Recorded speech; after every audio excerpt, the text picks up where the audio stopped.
pretentious, nourish, lose no time in doing something, obsess, besides, lion-hearted, flatterer, no love lost between, penniless। तो yes guys, आज के इस video में मैं इसी तरह के टोटल 15 वर्ड्स के बारे में बात करूंगा। और फर्स्ट वर्ड इज प्रिटेंशियस। ये एक एडजेक्टिव है। इसका मतलब होता है कि कोई पर्सन है जो कि दिखावा करता है। उसको ऐसा लगता है कि दिखावा करना बहुत ज़्यादा इंपॉर्टेंट चीज़ है, लेकिन आपको ऐसा नहीं लगता। He is a pretentious kind of person who always thinks that wearing expensive clothes is not the way of showing off। मतलब वो एक दिखावा करने वाला इंसान है या फिर दिखावा करने वाले तरीके का एक इंसान है जो हमेशा ये सोचता है महंगी चीज़ें पहनना या फिर महंगे कपड़ों को पहनना ही केवल एक दिखावा करने का तरीका है। एक और एग्जांपल है, she is always pretentious of newly bought things. मतलब वो जब भी नई चीज़ें करती है तो वो हमेशा उन चीज़ों का दिखावा करती है। नेक्स्ट एक इडियम है, lose no time in doing something. मतलब बिना समय गवाए कुछ करना या फिर कुछ जल्दी करना, फटाफट कुछ निपटा देना। She lost no time in dressing up. मतलब उसने ड्रेस अप करने के लिए या फिर ऐसा बोल सकते हो कि उसने तैयार होने में बिल्कुल भी समय नहीं लिया, या फिर बिना समय गवाए वो तैयार हो गई या फिर फटाफट वो तैयार हो गई। He is a voracious eater. He lost no time in finishing the food। मतलब वो एक बहुत ज़्यादा पेटू इंसान है, बहुत ज़्यादा खद्दू इंसान है या फिर बहुत ज़्यादा खाने वाला इंसान है। तो यहाँ पर ये बोला जा रहा है कि उसने खाने को ख़त्म करने में बिल्कुल भी समय नहीं लिया या फिर फटाफट उसने खाने को ख़त्म कर दिया। होल्ड ऑन टू समथिंग या फिर होल्ड ऑन टू समबडी। मतलब किसी चीज़ को बहुत ज़्यादा कसकर या फिर सावधानी से पकड़ना ताकि वो छूट ना जाए या फिर गिर ना जाए। It's very windy, you had better hold on to your cap. मतलब बाहर जो मौसम हो रहा है वो बहुत ज़्यादा हवादार मौसम हो रहा है, तो तुम्हें अपनी कैप को बहुत ज़्यादा कसकर पकड़ना चाहिए या फिर बहुत ज़्यादा सावधानी से पकड़ना चाहिए। Hold on to leash of dog. मतलब जो कुत्ते का पट्टा है, कुत्ते के गले में जो कोई पट्टा बंधा हुआ है उसको तुम्हें बहुत ज़्यादा कसकर पकड़ना है या फिर उसको बहुत ज़्यादा कसकर पकड़ो। लायन हार्टेड एक एडजेक्टिव है। इसका मतलब होता है कि कोई पर्सन है जो कि शेर दिल है, मतलब बहुत ज़्यादा बहादुर है, किसी से डरता नहीं है। तो for example, he is really a lion hearted person. मतलब वो सच में एक शेर दिल इंसान है, वो किसी से भी डरता नहीं है, बहुत ज़्यादा बहादुर है। I like your lion hearted nature.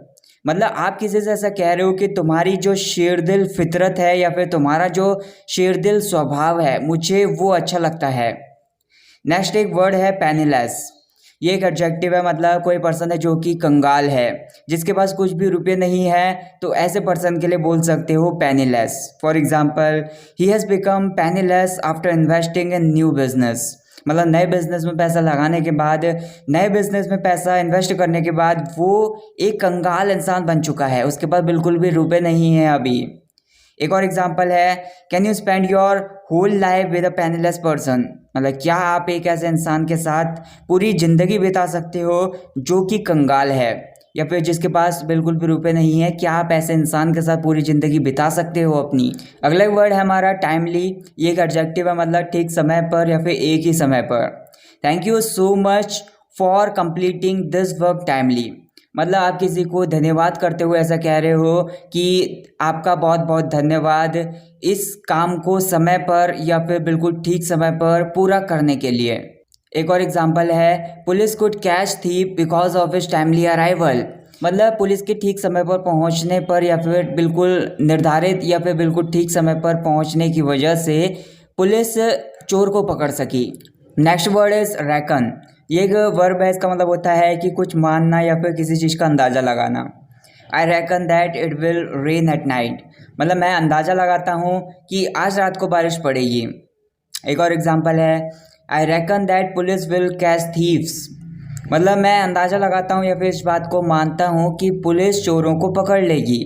Next एक वर्ड है नरिश। ये एक वर्ब है। इसका मतलब होता है कि किसी पर्सन को स्वस्थ बनाने के लिए उसका लालन पोषण करना, या फिर किसी चीज़ को स्वस्थ बनाने के लिए या फिर उसको पौष्टिक आहार देकर उसको स्वस्थ बनाने के लिए उसका लालन पोषण करना। This cream will help you in nourishing your skin. मतलब ये जो क्रीम है वो आपकी मदद करेगी आपकी स्किन को स्वस्थ बनाने के लिए, आपकी ये क्रीम मदद करेगी।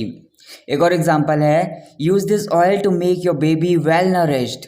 मतलब इस तेल का यूज़ करो अपने बच्चे को वेल नरिश्ड बनाने के लिए या फिर स्वस्थ बनाने के लिए, अपने बच्चे का अच्छी तरीके से लालन पोषण करके स्वस्थ बनाने के लिए इस ऑयल का यूज़ करो।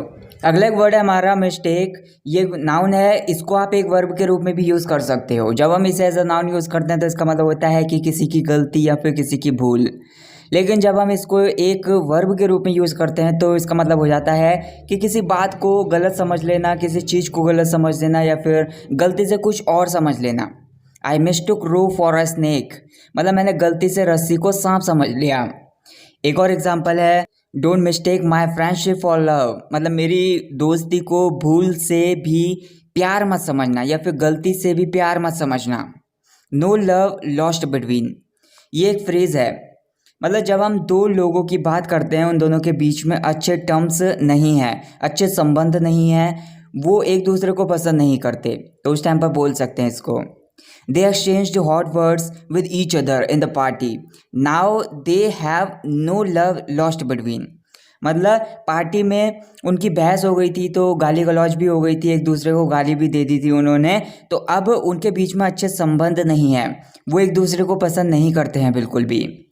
I will never talk to him now because we have no love lost between, मतलब मैं उससे अब कभी भी बात नहीं करूँगा क्योंकि हमारे बीच में बिल्कुल भी अच्छे संबंध नहीं है या फिर हम एक दूसरे को बिल्कुल भी पसंद नहीं करते। अगला एक वर्ड है हमारा फ्लैटरर। ये एक एडजेक्टिव है, मतलब कोई पर्सन है जो कि चापलूस है। एक पर्सन जो दूसरों की चापलूसी करता है, मतलब वो काम करता है जो वो चाहता है कि मतलब दूसरा पर्सन चाहता है या फिर अपने फ़ायदे के लिए किसी की झूठी तारीफ करता है। We should not believe even a word of his, he is a real flatterer, मतलब हमें उसकी एक भी बात पर भरोसा नहीं करना चाहिए, वो एक पक्का वाला चमचा है, बहुत मतलब दूसरों की चापलूसी करने वाला इंसान है। It's not good to be apple polisher to get some extra marks, मतलब एप्पल पॉलिशर का भी मतलब यही होता है, कोई पर्सन है जो कि चापलूस है, दूसरों की चापलूसी करने वाला है। तो यहाँ पर ये बोला जा रहा है कि मतलब कुछ थोड़े से ज़्यादा मार्क्स लाने के लिए दूसरों की चापलूसी करना ये बात अच्छी नहीं है। सफिशिएंट एक एडजेक्टिव है, इसका मतलब होता है कि कुछ है जो कि पर्याप्त है या फिर काफ़ी है। I have sufficient money to buy grocery, मतलब ग्रोसरी या फिर घर का सामान खरीदने के लिए मेरे पास पर्याप्त रुपए हैं। Have you sufficient money to buy a new bike otherwise I will help you, मतलब क्या तुम्हारे पास नई बाइक को खरीदने के लिए सफिशिएंट मनी है, पर्याप्त मनी है, नहीं तो मैं तुम्हारी मदद कर दूंगा। नेक्स्ट एक फ्रेजल वर्ब है फॉल बिहाइंड, मतलब पीछे रह जाना। Do your study attentively otherwise you will fall behind, मतलब अपनी जो भी पढ़ाई है तुम्हारी, अपनी पढ़ाई को ध्यानपूर्वक पढ़ो या फिर सावधानी से पढ़ो, नहीं तो तुम पीछे रह जाओगे। We ran together by 5 kilometres then Kartik started to fall behind, मतलब हम 5 किलोमीटर तक साथ दौड़े लेकिन उसके बाद कार्तिक पीछे रहने लग गया। नेक्स्ट एक वर्ड है ऑब्सेस। ये एक वर्ब है, इसका मतलब होता है कि कोई चीज़ है जो किसी के दिमाग में ऐसे भर जाना कि केवल वो उसी के बारे में सोचता रह जाए या फिर उसी के बारे में डूब जाए। For example she is obsessed about her weight, मतलब वो अपने वेट को लेकर बहुत ज़्यादा सोचती रहती है, उसी में डूबी रहती है कि उसका जो वेट है वो बहुत ज़्यादा बढ़ रहा है। एक और एग्जांपल है ever since BGMI is back he is obsessed with playing it, मतलब जब से BGMI जो है वो वापस आया है, इंडिया में जो वापस आया है, दोबारा अनबैन हुआ है, तो तब से वो बहुत ज़्यादा BGMI खेलने में बहुत ज़्यादा बिजी है या फिर उसी में डूबा रहता है। बिसाइड्स एक कॉन्ट्रैक्शन है, इसका मतलब होता है इसके अलावा या फिर इसके अतिरिक्त या फिर साथ साथ। Besides singing songs she is good at dancing, मतलब गानों को गाने के अलावा वो एक अच्छी डांसर भी है, मतलब अच्छे से डांस भी कर लेती है। Besides speaking English language he can speak Spanish, मतलब अंग्रेजी लैंग्वेज को तो वो बहुत अच्छी तरीके से बोलता ही है, इसके अलावा या फिर इसके साथ साथ वो स्पेनिश भी बोल सकता है। So that's it guys for this video. I hope आपने ये वीडियो यहाँ तक देख ली होगी। आपके सामने कुछ वर्ड्स हैं, इनके ऊपर अपने एक एक सेंटेंस बनाकर मेरे को कमेंट करके बताना। अगर आपने ये वीडियो यहाँ तक देख लिया तो मैं चाहता हूँ कि आप कमेंट्स में 2023 टाइप करके मेरे को कमेंट करके बता देना, इससे मुझे पता चल जाएगा कि आपने वीडियो को लास्ट तक देखा है। और आपके जो भी डाउट्स हैं उनको मेरे को कमेंट करके बता देना। Thank you so much for watching this video. I will catch you in the next video. Take care.